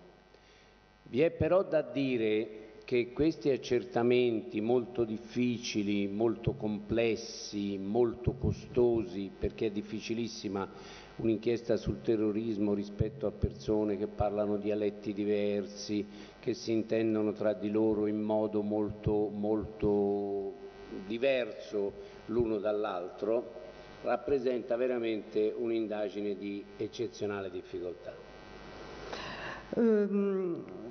Cependant, l'Italie est donc très engagée contre ce type d'activité, dont il faut souligner néanmoins l'effort et surtout la difficulté liée d'abord à la complexité et puis à une dimension très coûteuse de ces enquêtes qui sont très difficiles dans des milieux qui sont difficiles à accoster et à comprendre véritablement. L'énorme difficulté donc è la prima chose a remarquare. Ebbene, quando al termine di queste inchieste così impegnative le procure della Repubblica chiedono o il rinvio a giudizio o addirittura la condanna davanti ai tribunali di questi immigrati clandestini, per lo più, i risultati sono stati estremamente deludenti e hanno dato luogo a notevoli contrasti anche tra la classe politica e la magistratura giudicante che ha assolto queste persone. Lorsque cependant ces enquêtes si difficiles ont amené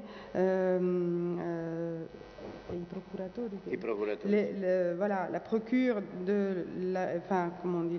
les juges enquêteurs a amené un certain nombre de personnes à être présentées devant des juridictions, des tribunaux, les résultats ont été souvent très décevants. Quindi grande impegno e risultati scarsi. Donc grand engagement mais des résultats décevants. E allora si è posto nell'opinione pubblica, ma anche all'interno della magistratura, la questione del perché questi risultati sono così scarsi. On s'est donc posé la question de savoir, à la fois parmi les juges, mais aussi dans les opinions publiques, du pourquoi de résultats aussi peu probants. Il risultato di questo dibattito molto appassionato e molto forte, io non so se si è trasferito un po' sui giornali francesi, ma in Italia è stato molto intenso fino a qualche giorno fa, perché l'ultima assoluzione clamorosa è stata decretata dalla Corte d'Assise d'Appello proprio di Milano non più di una settimana fa. ed ha dato luogo a molte contestazioni. Ces activités ont donné lieu à un débat très intense, à la fois au sein, dans les juges et puis dans l'opinion publique. Et on est le témoignage, la dernière sentence d'assolution. Je me souviens plus. D'acquittement prononcé par la Cour d'assises d'appel de Milan récemment et qui a donné lieu à des fortes polémiques dont peut-être les journaux français n'ont pas rendu compte. Da questo dibattito molto intenso sono emerse due necessità che devono trovare accoglimento e sfogo, perché altrimenti il contrasto alla criminalità terroristica sarà molto limitato. On remarque donc qu'il y a deux nécessités impérieuses sans lesquelles la lutte contre le terrorisme restera sans résultat. Il primo è una necessità che riguarda esclusivamente l'Italia e che si sostanzia a sua volta in due problemi da risolvere. Probabilmente il problema è così complesso e l'immigrazione così massiccia che probabilmente l'Italia dovrà creare una procura nazionale antiterrorismo, così come ha creato alcuni anni fa, nel pieno dell'aggressione mafiosa, una procura nazionale antimafia. Alors le premier aspect concerne l'Italie elle-même. La question s'est posée de savoir si, pour résoudre un problème aussi complexe et un flux aussi massif de personnes, s'il n'était pas souhaitable la création d'un organisme qui serait une sorte de procure nationale antiterroriste.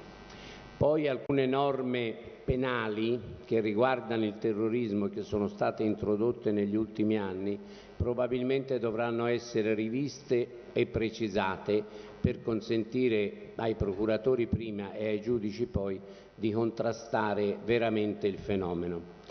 Il sera sans doute nécessaire aussi de procéder à une réforme du code pénal pour permettre de donner aux juges et aux enquêteurs, aux juges instructeurs, des instruments pour contraster la menace terroriste. Però è necessario anche un approccio di carattere internazionale al fenomeno. Io non sono completamente d'accordo con quanto diceva il Signore, cioè che noi non dobbiamo arrivare a una definizione di terrorismo. Io credo invece che a una definizione di terrorismo dovremo arrivare con accordi in sede internazionale. E termino il ragionamento. Nessuno dubita che l'attacco alle Torri Gemelle o l'attentato al treno a Madrid siano reati di terrorismo. Non è questo il problema vero è vedere gli atti preparatori, cioè quelli sui quali si può incentrare un'attività di contrasto della polizia e della magistratura, possano essere definiti essi atti preparatori di terrorismo.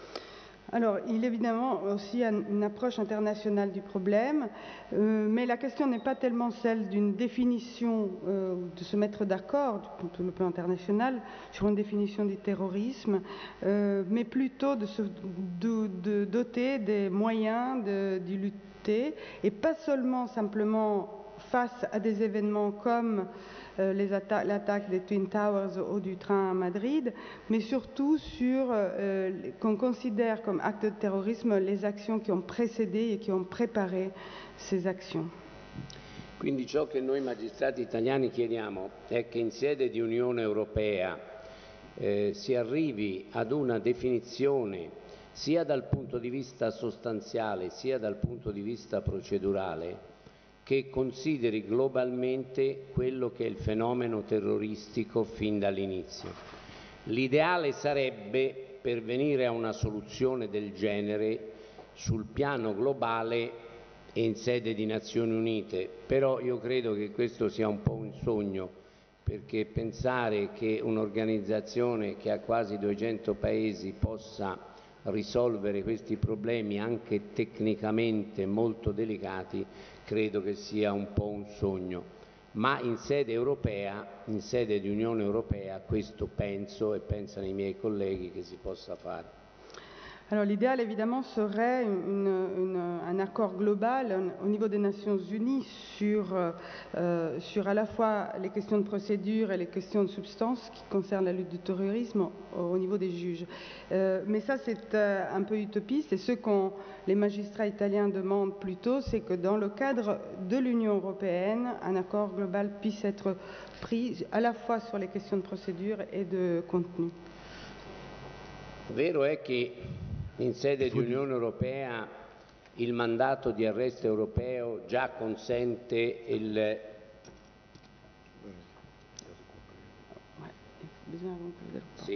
già consente collaborazioni efficienti e che abbiamo realizzato anche in tempi molto recenti, anche con la Spagna, proprio in relazione all'attentato a Madrid. Quello però che credo si debba fare è estendere questi accordi al di là dell'Unione Europea, coinvolgendo i paesi del Mediterraneo di cui si parlava prima, che essendo in prima linea interessati a queste problematiche possono dare essi stessi, proprio per la definizione giuridica del fenomeno, sia dal punto di vista sostanziale sia delle procedure, il loro contributo essenziale. Vi ringrazio. Donc le mandat d'arrêt européen est évidemment un outil précieux qui a permis des actions très concrètes, comme dans le cadre de l'attentat de Madrid, de collaboration au niveau européen. Mais à l'heure actuelle, ce qui est très important et utile, et ce qui est demandé, c'est l'implication des pays de la rive sud de la Méditerranée dans un accord global qui permette, à la fois sur le plan du contenu et de la procédure, d'avancer ensemble. Grazie. Merci, au revoir. Merci. Vous pouvez applaudir Monsieur Grecchi. Je voudrais retourner à M. Salama. Alors, on va essayer d'avancer, surtout d'ouvrir. Malheureusement, certains de nos amis sont partis, mais on va essayer un peu d'avancer parce que, au fond, ce que disait Antoine Sfer, il a l'impression de dire, oui, ce monde du Sud ne se parle plus, il est divisé, il est déchiré. Et au fond, ce qui ressort de ces 2 jours, surtout aujourd'hui sur l'actualité, mais même hier, c'est cette espèce d'appel, je dirais pas d'appel à l'aide, mais on a l'impression, si vous voulez, des 2 côtés, on dit oui, l'Occident dit oui, là on est là, on va vous aider. Alors les Américains disent on va vous faire le grand Moyen-Orient parce que c'est très bon, vous allez avoir la démocratie. Les Européens, les Français disent non, on va faire ça beaucoup plus souplement, on va faire des 5 sur 5, on va essayer de dialoguer.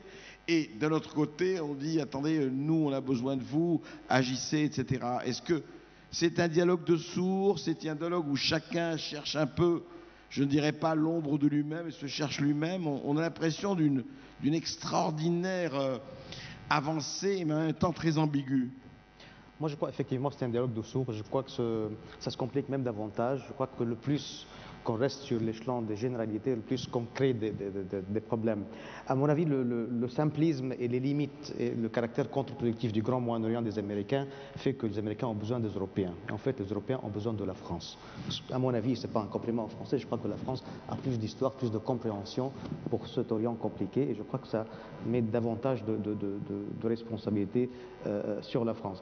À mon avis, le premier pas pour assumer une telle responsabilité, qu'on soit français ou de l'autre côté de la Méditerranée, c'est d'admettre qu'au cacher le point de désaccord ne sert à rien. Et de prétendre qu'on a progressé sans progrès, je crois que ça ne sert à rien. Sur le terrorisme, ça ne sert absolument à rien, à mon avis, d'avoir une code de conduite tant qu'on a d'autres négociations au niveau de New York. Deuxièmement, on a déjà la fameuse résolution adoptée 2 jours après le 11 septembre, 1503 je crois, avec tout un comité contre le terrorisme qui s'en charge avec grande efficacité. Ça ne sert absolument à rien d'avoir un code de conduite euro-européen comme si on allait inventer la lutte contre le terrorisme sur un niveau méditerranéen. Je crois que ça ne sert absolument non plus à rien. Un plan d'action, je suis un peu provocateur peut-être, mais à mon avis, le plan d'action, si on le lit, c'est trop général, ça répète les objectifs de Barcelone de 1975. Donc ça sert absolument à grand chose. À mon avis, et là, quand je vois le titre de notre débat, et je vais être très bref pour nous permettre d'entendre la salle, quand je vois quel avenir pour la Méditerranée, ça m'incite à proposer la première chose suivante. est-ce qu'il ne faut pas inventer un Cotonou méditerranéen, dans le sens d'aller plus concret et plus contractuel? Je crois que l'Europe... Un contrat. À l'instar de Cotonou. Je crois que notre partenariat ne peut pas se baser sur l'histoire, ne peut pas se baser sur les vœux pieux, ne peut même pas se baser sur les valeurs. À mon avis, ce sont les intérêts. Et on a vu, avec l'exemple du 5+5, le fait un peu restreint du 5+5 quand même agite certains autres partenaires, créer des jalousies. Mais pourquoi ne pas ouvrir cette jalousie et repenser la conditionnalité? Moi, je pense à une 5+5 élargie dans la forme d'une Cotonou, rétrécie et en même temps une 5+5 élargie. C'est-à-dire qu'il y a des contrats concrets. On a entendu du général Masson ce matin que les gens vraiment se parlent très bien et très concrètement quand ils sont décentralisés, quand ils ont un agenda qui n'est pas politique, qui n'est pas répétitif de ce qui se passe ailleurs et qui a un intérêt commun. Est-ce qu'il ne faut pas que ce soit la nouvelle pensée méditerranéenne? À mon avis, la réponse est oui. Il faut décentraliser Barcelone. Et il faut deuxièmement, à mon avis, si quelqu'un nous a accusés au Sud, et je ne refuse pas du tout, je ne refuse pas cette accusation, pour ne pas dire que je plaide en faveur, je la joins, qu'on récupère des fois dans d'autres parties du monde le dialogue de la société civile, et on a une fausse société civile qui vous adresse, et le résultat, que rien ne se change. À mon avis, des réunions comme ça, une société civile sélective à la carte, qui se réunit de telle façon, ce sont des occasions de vraiment de lancer non seulement une série de papiers très intéressantes, mais si on développe de telles rencontres dans une forme où il y a un aboutissement collectif en quelque sorte, si on a des thèmes un peu plus ciblés comme l'immigration par exemple, on a des idées intelligentes et des plans d'action proposés par des gens qui font le terrain et qui n'ont pas les contraintes des politiciens et qui ne doivent pas essayer de montrer un progrès quand il n'y a pas un progrès, qui disent la vérité, toute la vérité. À mon avis, ça servira beaucoup d'appel à la conscience et aussi de propositions concrètes à l'égard des gouvernements. Mon troisième point, je crois qu'on a besoin d'une conférence sur l'immigration. À mon avis, il faut repenser l'immigration en tant qu'un défi de développement et non pas qu'un risque de sécurité. Ce n'est pas le cas encore, ça se fait individuellement, mais je crois que c'est un thème où on peut vraiment avoir des solutions créatives et qu'on n'a pas adressé en tant que tel. Mon dernier point, c'est l'investissement à l'éducation. Je crois que le débat budgétaire européen actuellement montre à quel point l'investissement dans les relations interméditerranéennes va en réduisant, malheureusement. Et je crois que tous les Européens n'ont pas le même intérêt dans ce dialogue, il faut l'admettre également. Donc il faut admettre que l'éducation est un point d'entrée privilégié et de grâce, n'inventez pas de solutions qui nous prennent les meilleurs des nôtres quand on voit des politiques d'éducation et d'immigration qui se font sur l'idée on va prendre les meilleurs. Je ne crois pas que c'est ça qui va aider le Sud et ce n'est pas ça qui va aider le dialogue interméditerranéen. Merci, Monsieur Salama. Y a-t-il, merci, vous pouvez l'applaudir aussi. Y a-t-il des questions, des interventions dans la salle? J'ai beaucoup aimé, le débat sur Monsieur Cléré, le Grand Moyen-Orient parce que, je dirais, on dit d'une part que les Américains font fi des valeurs, des traditions, de la culture des pays de la Méditerranée et du Grand Moyen-Orient et que pour cette raison, je dirais, les partenaires du Sud méditerranéen préfèrent l'approche européenne. Cela étant, je voudrais savoir qui trompe qui. Parce que, par la même occasion, dans le même temps, on constate que les États-Unis... Rapprochez le micro, Monsieur Cléré, s'il vous plaît. Les États-Unis signent toute une série d'accords politiques dont, je dirais, le point d'entrée, le point focal est la lutte contre le terrorisme, mais qui en fait vont bien au-delà de ça, et dans lesquels ils ne posent aucune conditionnalité. Donc il y a, côté américain et côté de leurs partenaires du Sud, il y a le discours d'une part, et puis il y a la pratique d'autre part. Et les malheureux Européens qui, de leur côté, ne font pas les choses parfaitement, ils l'ont admis, ils l'ont peut-être même trop admis, essayent de pratiquer la conditionnalité, ne le font pas autant qu'ils le devraient, mais essayent de, je dirais, d'améliorer un petit peu le comportement, au moins à la marge, de certains des pouvoirs du sud de la Méditerranée. Le problème, c'est que finalement, les dirigeants des pays les plus autoritaires du Sud préfèrent bien évidemment la méthode américaine, qui présente, je dirais, la Libye facile de pouvoir se lancer dans une opposition vertueuse à l'attitude américaine, tout en signant d'un même élan, mais avec l'autre main, pas celle qui applaudit, dont parlait Antoine Sfer, de signer de l'autre main ces mêmes accords avec les États-Unis. Donc, arrêtons de faire semblant. Quant à la référence à l'accord de Cotonou, est-ce que je dois rappeler que les conditionnalités qui sont inscrites dans l'accord de Cotonou sont beaucoup plus fortes, beaucoup plus automatiques, et certains diraient presque c'est de l'ingérence avec nos partenaires subsahariens. Est-ce que nos pays méditerranéens accepteraient ce qu'acceptent nos partenaires subsahariens, qui le font, je dirais, de plus ou moins bon gré, mais plutôt de bon gré, parce que finalement, cette conditionnalité les aide très souvent à rétablir un appareil d'État qui est plus que défaillant dans bien des cas. Là, à côté du trop-plein d'autorité dans le sud méditerranéen, là, il y a un trop-plein de vide d'autorité dans l'Afrique subsaharienne. Et pour ces raisons, la conditionnalité de Cotonou est acceptée par nos partenaires subsahariens. Est-ce que nos partenaires sud-méditerranéens sont prêts à l'accepter, compte tenu de leur attitude, de leur double langage et de leur double attitude à l'égard des projets américains? Franchement, j'ai des doutes. Merci, M. Clairet. M. Paul Balta, s'il vous plaît, vous pouvez passer le micro. En fait, à Barcelone 1, on avait décidé que la conférence des ministres des Affaires étrangères et par voie de conséquence le Forum civil Euromed se tiendrait alternativement au nord et au sud.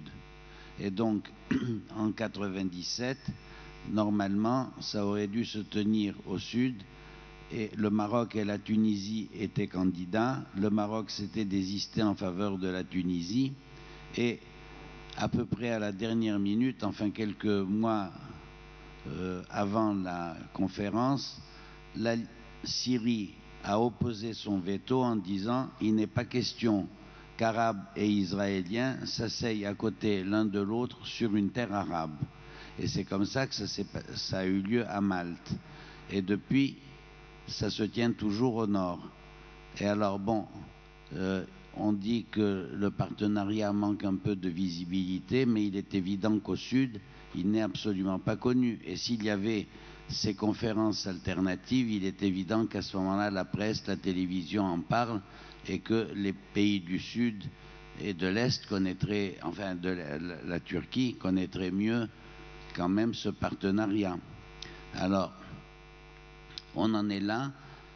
Des associations, la plateforme non gouvernementale, le Forum civil Euromed, la Fondation CEDU, nous étions partisans de faire un forum civil au Maroc en 2005.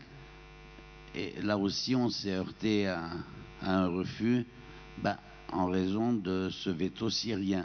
Alors, moi, je trouve ça assez absurde et je voudrais savoir ce qu'en pense l'ambassadeur. Est-ce qu'il n'y aurait pas moyen de rétablir quand même cette alternance qui, à mon avis, serait très utile?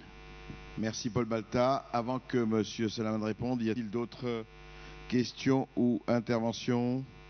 Non, M. Salama, vous voulez répondre par rapport à ce qu'a dit donc oui. Paul Balta? Oui, d'abord, je crois que c'est fondamental d'enraciner le partenariat, parce que par définition, un partenariat, c'est deux partenaires. Et c'est choquant, je suis complètement d'accord avec vous, M. Balta, qu'on le connaît, on le voit beaucoup moins dans le sud quand on parle dans le nord, alors que c'est nous les pays demandeurs, en quelque sorte. Donc c'est une de nos contradictions, et à mon avis, le fait d'invoquer le conflit israélo-arabe, le fait qu'Israël n'est pas reconnu, je crois que c'est de l'hypocrisie pure et dure. Je ne crois pas que ça va durer longtemps. Je crois que l'évolution du conflit israélo-palestinien incite à un certain optimisme quand même, mais ce n'est pas la seule raison pour laquelle qu'il ne faut pas réintroduire cette idée. Je crois qu'il faut la poser sur la table, et avec force de la partie européenne, je vois mal pourquoi un seul État du sud méditerranéen devrait s'y opposer, du moins pas avec crédibilité. Pour la question de la conditionnalité, je crois, moi-même j'étais frappé... De Cotonou, de M. Clairet. À mon avis, j'allais dire, mais je ne dirais pas qu'une ingérence négociée, ce n'est pas une ingérence. une conditionnalité repensée, une conditionnalité commune, c'est-à-dire dans un compact de développement où il y a des obligations de deux parties, ce n'est pas une conditionnalité. Je crois qu'on est piégé par les termes de la conditionnalité et je crois qu'on mène un double langage dans le Sud. Moi, j'étais témoin de certains incidents dont je ne citerai pas dans cet égard, où dans des négociations onusiennes générales où on parle d'une déclaration générale, on rejette la conditionnalité. Et quand on négocie un instrument concret où il y a des intérêts réciproques, on l'accepte volontiers. Donc, à mon avis, ce n'est pas dévoiler un secret que de dire que quand il y a quelque chose qui est un paquet, où il y a une négociation, je crois que les gens oublient la question de la conditionnalité. Et d'ailleurs, sur le plan moral, éthique et humain, je crois que la conditionnalité fait partie de la vie humaine et ce n'est pas quelque chose d'appréhensible, pas du tout. Merci, Monsieur Salama. Écoutez, je crois qu'on clôt cette table ronde, cette dernière table ronde de cette 6e conférence. J'espère que ça vous a plu, j'espère que vous avez appris des choses et j'espère que vous reviendrez l'année prochaine très vite. Merci beaucoup.